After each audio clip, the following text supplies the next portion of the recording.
Friends, welcome to my channel. So మనం ఇప్పటిదాకా difference అనేది చూసాం కదా.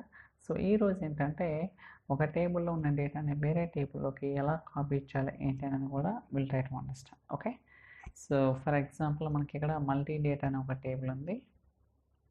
సో ఇక్కడ మనకి ఎన్ని రికార్డ్స్ ఉన్నాయి? 14 రికార్డ్స్ ఉన్నాయన్నమాట. ఓకే, సో ఈ 14 రికార్డ్స్ డేటాని వేరే టేబుల్లోకి ఎలా కాపీ చేయాలనేది కూడా so will try to see that. So బేసికల్గా మనకి ఇక్కడ సో 3 వేస్ అనమాట. డైరెక్ట్గా టేబుల్ నేమ్ ఇవ్వచ్చు, లేకపోతే సెల్ఫ్ స్టేట్మెంట్ ఇవ్వచ్చు, లేకపోతే ప్రొసీజర్ అనమాట. ఓకే, సో ఈ మూడిట్లో ఏదైనా డిఫైన్ చేసుకోవచ్చు, there is no problem.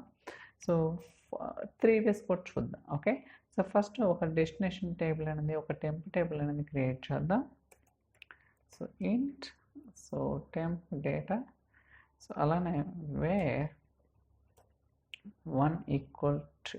Okay, so అంటే మీనింగ్ ఏంటంటే మనకి మల్టీ డేటాలో ఏదైతే మెటా డేటా ఉంటుందో, అంటే కాలమ్స్ కావచ్చు, వాటి యొక్క డేటా టైప్స్ కావచ్చు, ఆ స్ట్రక్చర్ మాత్రమే ఈ టేబుల్ తోటి క్రియేట్ అవుతుంది. ఓకే, సో బట్ డేటా ఎక్కడ కూడా మనకి ట్రాన్స్ఫర్ అనేది ఉండదు అనమాట. అంటే ఓన్లీ మెటా డేటా మాత్రమే మనకి టేబుల్ క్రియేట్ అవుతుంది, కానీ ఎక్కడ కూడా డేటా అనేది కాపీ అవ్వదు. ఇలా ఎగ్జిక్యూట్ చేస్తే చూడండి.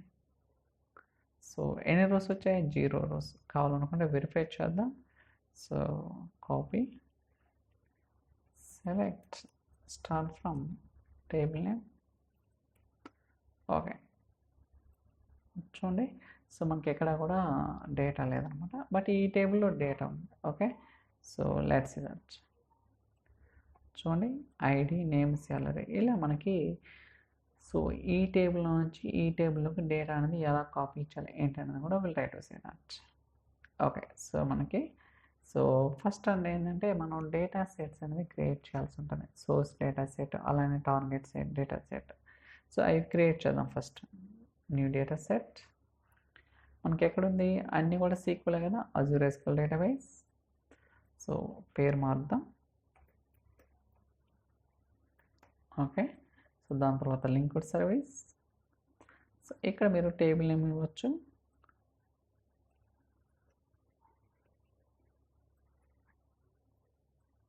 ఓకే, సో దాని తర్వాత క్లిక్ అని ఓకే. సో ఇప్పుడు మనం సోర్స్ డేటా సెట్ క్రియేట్ చేసినాం కదా. సో మీరు కావాలనుకుంటే డేటాని ప్రివ్యూ కూడా చేయొచ్చు. చూడండి, డేటా వస్తుంది కదా. ఓకే, సో దాని తర్వాత destination data set. So data set ఇది కూడా Azure SQL database. Okay, so పేరు మారుద్దాం. So destination data set, so linked service, దాని తర్వాత పేరు ఇద్దాం. ఓకే, సో టెంప్ డేటానే కదా. సో ఓకే, సో క్లిక్ అని ఓకే. సో ఇలా మనం ఏంటంటే సో సోర్స్ డేటా సెట్ అలానే టార్గెట్ డేటా సెట్ రెండు క్రియేట్ చేసాను అన్నమాట. దాని తర్వాత పైప్ లైన్ అనేది క్రియేట్ చేద్దాం. So right click, new pipe line. So ఇక్కడ పేరు కూడా ఇవ్వచ్చు పైప్ లైన్కి, జస్ట్ ఏదో ఒకటి డేటా కాపీ. ఓకే, పేరు అనేది ఖచ్చితంగా ఇవ్వాలన్నమాట, ఎందుకంటే మనకి తెలియాలి ఆ పైప్ లైన్ చూడగలను. ఓకే, ఈ పర్పస్ మీద ఈ పైప్ లైన్ అనేది క్రియేట్ చేస్తాం, లేకపోతే డేటా సెట్ కావచ్చు, లేకపోతే యాక్టివిటీ కావచ్చు, ఏదైనా సరే ఒక మీనింగ్ఫుల్ నేమ్ అనేది మనం డిఫైన్ చేయాల్సి ఉంటుంది. అది దట్ బేసికల్లీ బిజినెస్ రిక్వైర్మెంట్ బట్టి కూడా మనం డిఫైన్ చేయాలన్నమాట. ఓకే, సో దాని తర్వాత కాపీ యాక్టివిటీ తీసుకుందాం. సో ఇక్కడ మనకి so first and foremost thing ఏంటంటే సోర్సు, సింక్, మ్యాపింగ్. ఓకే, ఈ మూడు అనేది సో ఇంపార్టెంట్ అనమాట. So first source data set, so దాని తర్వాత సింక్ డెస్టినేషన్ డేటా సెట్, దాని తర్వాత మ్యాపింగ్, సెట్టింగ్స్. సో మీకు కావాలంటే మ్యాపింగ్ చూడండి, ఐడి, నేమ్, సాలరీ 3 కాలమ్స్, అలానే డెస్టినేషన్ కూడా సేమ్ అనమాట. దాని తర్వాత యూజర్ ప్రాపర్టీస్. సో ఇలా మనం ఏంటంటే సో అన్నీ కూడా కాన్ఫిగర్ చేస్తాను. బట్ మీరు అబ్జర్వ్ చేస్తే సోర్స్లో ఏమేమి టైప్స్ ఉన్నాయి? Query, table, query, stored procedure. For timing మనం ఏం ఇచ్చేసినాం? ఓన్లీ టేబుల్ మాత్రమే ఇచ్చేసినాం. సో నెక్స్ట్ టైం క్వైరీ, దాని తర్వాత స్టోర్డ్ ప్రొసీజర్. సో ఒక 3 వేస్ కూడా ఈ వీడియోలో డిస్కస్ చేద్దాం. సో ఫస్ట్ రన్ చేద్దాం. వ్యాలిడేట్. సో సో డీబగ్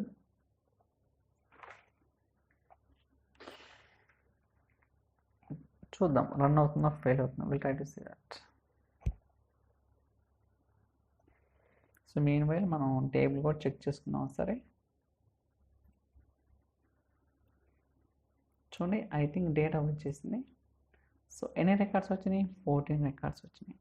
ఇలా మనం ఏంటంటే సో ఒక టేబుల్లో ఉన్న డేటాని వేరే టేబుల్కి అయితే కాపీ అనేది చేయొచ్చు. బట్ మీరు అబ్జర్వ్ చేస్తే ఇక్కడ మనకి సోర్స్లో ఎన్ని టైప్స్ ఉన్నాయి, టేబుల్. బట్ మీరు క్వెరీ అని సెలెక్ట్ చేశాను అనుకోండి, మీరు క్వెరీ అనేది రాసుకోవచ్చు అనమాట. ఓకే, సో ఫర్ ఎగ్జాంపుల్ నేను ఇది కాపీ చేస్తాను. So paste.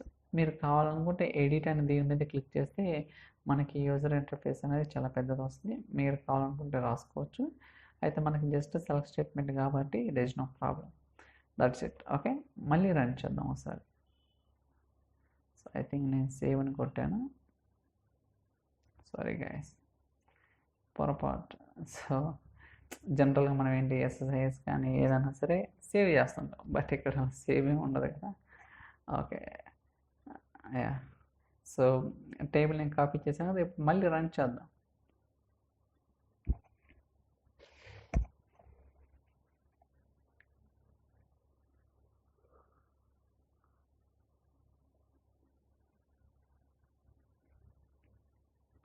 So execute.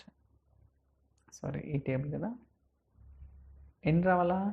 So బేసికల్గా టేబుల్లో 14 రికార్డ్స్ ఉన్నాయి, బట్ ఇప్పుడు ఎన్ని ఉన్నాయి, 28. అంటే 2 టైమ్స్ రన్ అయింది అనమాట. సో అంటే ఇప్పుడు కూడా మనకి సక్సెస్ఫుల్గా ప్యాకేజ్ అనేది రన్ అయింది. ఓకే, థర్డ్ టైం ఏముంది, స్టోర్డ్ ప్రొసీజర్ అనమాట. ఓకే, మనం ఏదైనా స్టోర్డ్ ప్రొసీజర్ అనేది ఈ టేబుల్ మీద క్రియేట్ చేసి ఆ ప్రొసీజర్ని ఇక్కడ కాల్ చేసుకోవచ్చు.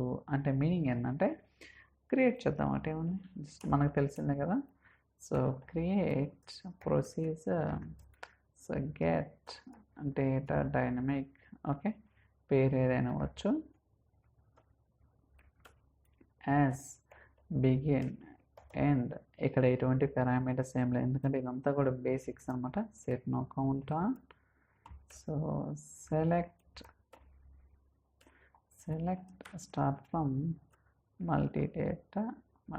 That's it. Okay, so for timing copy చేద్దాం సేఫ్ సైడ్.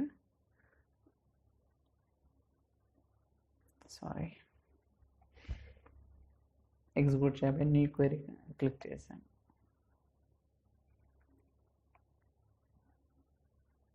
ఎగ్జిక్యూట్ చేద్దాం.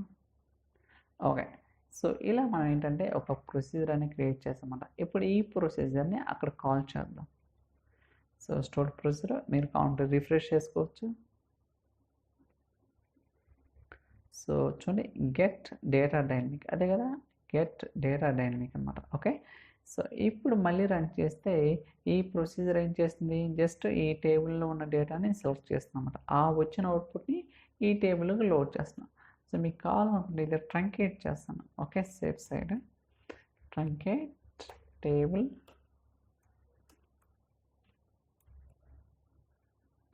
సో ఎగ్జిక్యూట్ చేద్దాం. ఇప్పుడు ఇక్కడ ఏం డేటా లేదమ్మా, చూడండి 0 రికార్డ్స్. ఇప్పుడు మళ్ళీ రన్ చేద్దాం.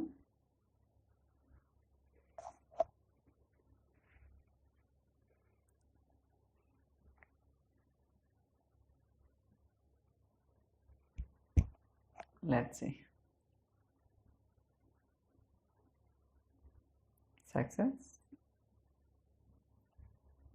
చూడండి, సో మనకి సక్సెస్ఫుల్గా ఇది కూడా ఎగ్జిక్యూట్ అయింది అనమాట. ఓకే, సో ఇలా మనం ఏంటంటే సోర్స్ టేబుల్ యూజ్ చేస్తే మాట అయితే టేబుల్ డైరెక్ట్ టేబుల్ అయినా యూజ్ చేసుకోవచ్చు, లేకపోతే క్వెరీని యూజ్ చేసుకోవచ్చు, లేకపోతే స్టోర్డ్ ప్రొసీజర్ అనమాట. ఇలా మనకి కాకపోతే మీకు ఇక్కడ స్టోర్డ్ ప్రొసీజర్ పారామీటర్స్ ఉన్నాయన్నమాట. అంటే మనకి జనరల్గా లేవు కాబట్టి మనం క్రియేట్ చేసిన స్టోర్డ్ ప్రొసీజర్లో no problem. But in case input parameters కానీ అవుట్పుట్ పారామీటర్స్ ఉంటే వాటిని కాల్ చేసుకోవడం కానీ కొంచెం ఇంకా ఎక్స్ట్రా వర్క్ ఉంటుంది అనమాట. సో వాటి గురించి మనం తర్వాత డిస్కస్ చేద్దాం. ఫర్ టైమింగ్ మనం ఏంటంటే సో జస్ట్ ఒక టేబుల్ డేటాను వేరే టేబుల్లోకి కాపీ చేసాం అనమాట. So I think that's all for today's video. ఈ వీడియో మీకు నచ్చిందని అనుకుంటున్నాను. ఇన్ కేస్ ఈ వీడియో కనుక మీకు నచ్చినట్టయితే లైక్ చేయండి, షేర్ చేయండి, సబ్స్క్రైబ్ చేయండి. So thank you so much for watching. Will catch in the next video. చలో బాయ్.